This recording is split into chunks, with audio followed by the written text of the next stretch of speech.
Yo, what's the deal? And Jema Asabui to my Indugus and Indadas, and Buenos Dias to my Canas and Canalitas. Okay, so I'm making this video because I have been getting a lot of requests and a lot of people inquiring about a hood called 11 Deuce Grape Street. And some of my viewers over on YouTube wanted to know what is 11 Deuce Grape Street? Is 11 Deuce Grape Street the same as Jordan Down Grape Street? And if PJ Watch Crips and Grape Street Watch Crips is rivals, then why is it a Grape Street faction satellite set on the outskirts of Imperial Courts? Yeah, so my viewers been wanting to know what is 11 Deuce Grape Street. 11 Deuce Grape Street, for those who know, at one point of time was a set in PJs. Of course, it wasn't 11 Deuce Grape Street when they were PJs. They were a part of the PJ Watch Crip umbrella. The reason why the 11 Deuce Grape Streets, which were formerly the 11 Deuce Gangster Crips before they switched over to 11 Deuce Grape Streets, but the reason why they stopped being PJs because I had an older homie by the name of Rock Sheed, OG Rock, that used to bully some of the most influential dudes from off 112th Street. You know, Rock used to bully the dudes, make the dudes feel unappreciated. He used to intimidate them. And, they got tired of being bullied. They got tired of fighting. So they disassociated themselves with PJ Watch Crip and later created 11 Deuce Gangster, 11 Deuce Gangster Crip. And from 11 Deuce Gangster Crip, being that some of them had family and had connections with the Grape Street Watch Crips and the Jordan Down housing projects, a lot of them, they kind of, switch sides and start banging 11 Deuce Grape Street Watch Crip. Yeah.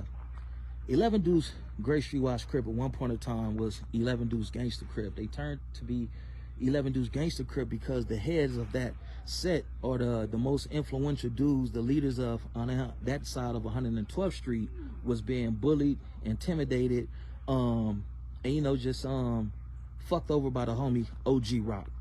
Now, a lot of people say, okay, if these guys converted and started banging Grape Street, why were they allowed to be so close to the projects? I'll tell you that. They were allowed to continue to occupy that insulation or that block right there because of connections and family members that they had from PJ Watch Crip. Most notable, Pookie Loke, Rick Rock, Cadoris, individuals like that, Flathead Kevin, that ensured the safety of these guys. And once the homies used to go on a warpath with their 103rd Street Grape Streets, every time some of the G homies went over there to fight those dudes, confront those dudes, shoot at them dudes and whatnot, they always holler, oh, we our own Grape Street. We ain't got nothing to do with the Jordan Downs. You feel what I'm saying? So they kind of separated themselves in the late 80s, early 90s. The beef, they didn't really begin to stand up for themselves and create their strengthen their identity as Grape Streets until like 2005 when a war broke out and, they let their nuts hang and they start putting in a whole lot of work on the homies. You feel what I'm saying? You got to give credit where credit is due. For many years, the homies bullied the cats over there on that side of 112. The big homies used to bully them.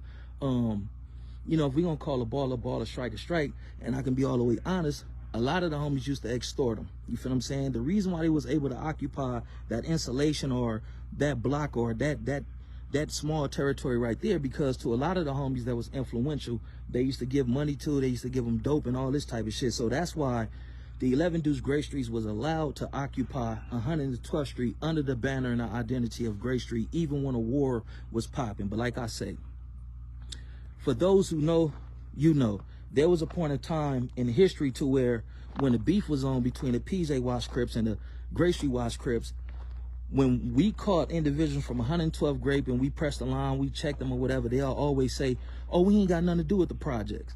And that was the same thing with the 9-5 Grapes and the 9-7 Grapes. Every time the beef was on, motherfuckers kind of like waved the white flag and said, oh, we our own Grape Streets. We ain't got nothing to do with what they got going on in the projects. And then the ties had changed.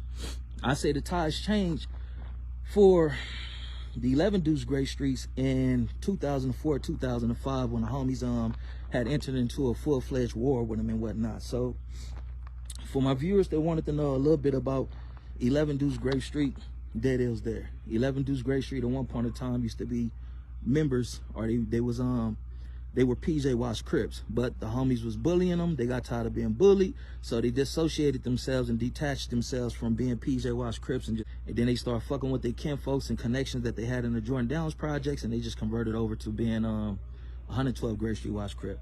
And that's the story of how 11 Deuce Grape Streets started and why 11 Deuce Grape Streets was allowed to continue to exist with being 1 block away from the PJs, you know, Empirical's housing projects.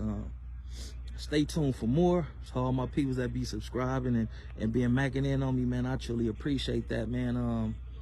It's some more content that I'm gonna give y'all. I'm gonna give y'all the content on why the PJs and the Grape Street started beefing, because for those who know, it was a point of time to where the PJs and the Grape Streets was kind of like the 40s and the 60s. When that tragic situation had befallen Bone, rest in peace, from Grape Street, PJ Wash Crips and Grape Street Wash Crips both, you know, kind of like went and rectified that situation together. It was other instances to where the PJ Wash Crips and the Grape Street Wash Crips, you know, rolled together. It was kind of like, you know, shit, we was semi like cousins with them, you know what I mean? We was cousins. It was the Crips against the Blood, so we was kind of like under the same, well, still under the same umbrella, because we all still Crips and whatnot. But we used to ride with them, and they used to ride with us. An influential guy from Grape Street Wash Crip had told one of the homegirls that he was fucking with, "We gonna turn your homies Grape Street." The homegirl like, "Yeah, I ain't gonna never turn the homies Grape Street. Like, the homies ain't going for that. The homies ain't gonna turn Grape." And he was like, "Watch." So after he told the homegirl that, the homegirl went back to the projects and repeated what the dude had said to the big homie Turk, who was Big Ken. And Big Ken, you know, he was agitated by it. That perturbed him. So he had a mission. His mission was to prove that the Grape Streets had no barons, the Grape Street had no influence, and the Grape Streets was incapable of converting the PJ Wash Crips over the Grape Street Wash Crips. So this is where the friction has started. There was also an incident to where the Grape Streets had came to the Empirical's housing projects.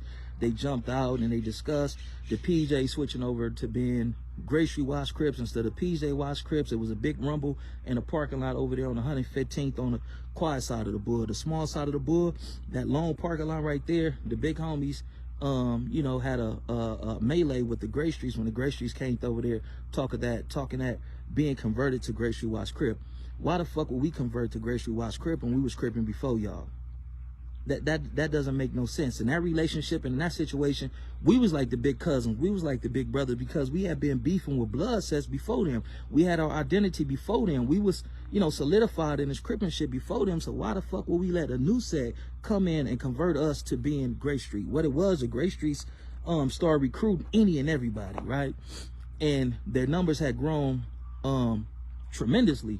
So when their numbers had grown and a few of them had got a plug, and they start getting a little paper, you know, they was under the impression that they can use their size and they can use their money to influence us to turn Grape Street Wash Crip, but that would never happen. You feel me? The solid big homies, you know, they stayed solid, they held it down, and that just is what it was. But I'm about to get off this thing, man. I got to get to work. I got to facilitate these classes, and stay tuned, and I'll have some more content coming your way. I go more in depth about the origin of the beef between the PJ Wash Crips and the Grape Street Wash Crips. So y'all stay up, be blessed, and y'all have you know, an incredible motherfucking day, cuz. These niggas exit out, talking shit that they ain't about, figure them out. Got a problem, we can shoot it out, so close your mouth. Gunplay ain't a thing for me, I've been feeling death, so I tell my kids to pray for me. This real life, it ain't a movie, it ain't make believe. Half these niggas ain't the niggas that they claim to be. Just say I'm shot they niggas, so you know I keep the thing to me. My life is valuable, so you know it ain't a thing to me. Got a mind like Malcolm X, but I crip like Tookie. Got this Tupac passion, but I crip like Tookie. Got this Marcus Garvey vision, but I crip like Tookie. How you become successful when you crip like Tookie? A million man, forming plans to recreate this shit. I hate this shit. They treating us like we make this shit. America haters, they kill a panther, so I was made to grip. They orchestrate the cycle and murder anyone that can break this shit.